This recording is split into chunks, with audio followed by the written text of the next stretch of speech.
अरे भाई तुम लोग चाहते क्या हो? हार्दिक पांड्या संन्यास ले ले, काला पानी चला जाए या फिर बाबा बन जाए। जब से मुंबई की कप्तानी संभाली है जीना हराम कर रखा है। अरे हमारा पीछा तो ये मैच देखने वाले ही नहीं छोड़ रहे थे, लेकिन भाई हैदराबाद वालों तुमने तो सारी हदें पार कर दी। अरे दशकों दशक पुराने रिकॉर्ड तोड़ दिए, गेंद उधेड़ के रख दी। हैदराबाद वालों भाई तुम भी बता दो, क्या पांड्या के मुंबई की कप्तानी संभालने से तुम्हें भी कोई दिक्कत परेशानी हो गई? अरे क्या जरूरत थी ऐसा भूचाल लाने की जो आज से पहले आईपीएल इतिहास में कभी नहीं आया। और उससे भी बड़ी बात, ऐसा आंधी तूफान लाने के लिए क्या तुम लोगों को हार्दिक पांड्या की मुंबई इंडियन ही मिली? अरे पांड्या भाई तुम तो वैसे ही लाल पीले हुए बैठे हो भाई, इसमें हमारा क्या कसूर है तुम्हें पता ही तो है। इस ट्रेविस हेड को इंडिया में आके खेलना कितना पसंद है। अरे मैं तो अपने उसी अंदाज में खेल रहा था, अगर तुम्हारी टीम लपेटे में आ गई तो इसमें हमारा क्या कसूर है। ऊपर से फिर मुझे पहले मैच में तो मौका मिला नहीं था, टीम में जगह पक्की करने के लिए खेल दी ऐसी तूफानी पारी। हम तो पूरी ताकत झोंक दिए, 24 गेंद में ही 62 रन ठोक दिए, चौके 9 लगाए तो छक्के 3 उड़ाए और स्ट्राइक रेट को तो 250 के पार पहुंचाए। और हमारे सामने जितने भी गेंदबाज आए उनमें से कोई नहीं बच पाए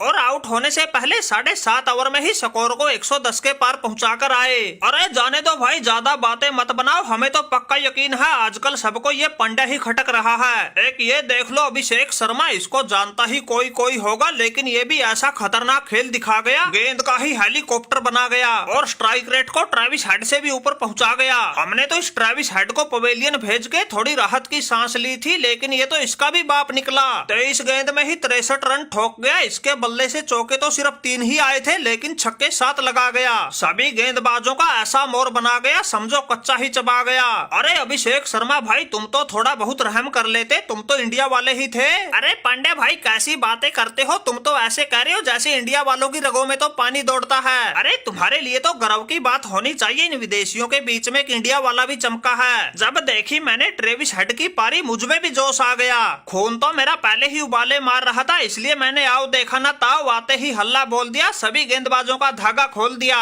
आज तो हमने ऐसी तूफानी पारी खेल दी थी जो हमारे कप्तान तो क्या हमने तो खुद ने नहीं सोची थी। अरे अभिषेक शर्मा भाई तुम्हारी इस टांके तोड़ पारी के बारे में तो हमें भी अंदाजा नहीं था। तुम तो ऐसा गदर मचा रहे थे, किसी के भी काबू नहीं आ रहे थे। अरे मैं तो हैदराबाद की तरफ से 18 गेंद में सबसे तेज 50 लगाने का रिकॉर्ड बना के पवेलियन जाके ठीक से बैठा भी नहीं था। इतनी देर में तो तूने मेरे ही रिकॉर्ड का धुआं निकाल दिया और ठोक के 16 गेंद में ही 50 बवाल काट दिया। अरे पांड्या भाई ये तो शुक्र मनाओ, हमारी वो 13 गेंद तो मयंक अग्रवाल खराब कर गया, कुछ हमारा मार्करम भी थोड़ी धीमी पारी खेल गया, वरना आज जो ये स्कोर 277 पर रुका है ये तो 300 के पार जाना था और इतिहास में कभी न टूटने वाला रिकॉर्ड दर्ज हो जाना था। अरे ट्रेविस हेड भाई कुछ तो शर्म लिहाज करो, हमारी जान हलक में अटक गई, तुम्हें अब भी मलाल रह गया। भाई इतने रिकॉर्ड टूट गए, इतने नए बन गए, गेंदबाजों के 4-4 ओवर में 66 रन पड़ गए और तुम अब भी कह रहे हो ये होना था वो होना था। सही बताएं तो आज के मैच में हमारे लिए पाने को कुछ नहीं था, सब कुछ खोना ही खोना था। खैर इस बैल बुद्धि हेनरी क्लासन की तो क्या ही बात करें, इसने तो उस 25 करोड़ के मिचेल स्टार्क का ही धुआं निकाल दिया था। इस मंद बुद्धि का दिमाग तो घुटनों में रहता है, इसको तो खुद को नहीं पता क्या करना है क्या नहीं। बस इसको तो एक बार बल्ला मिल जाए फिर गेंद का मैदान में तो कोई काम ही नहीं रहता।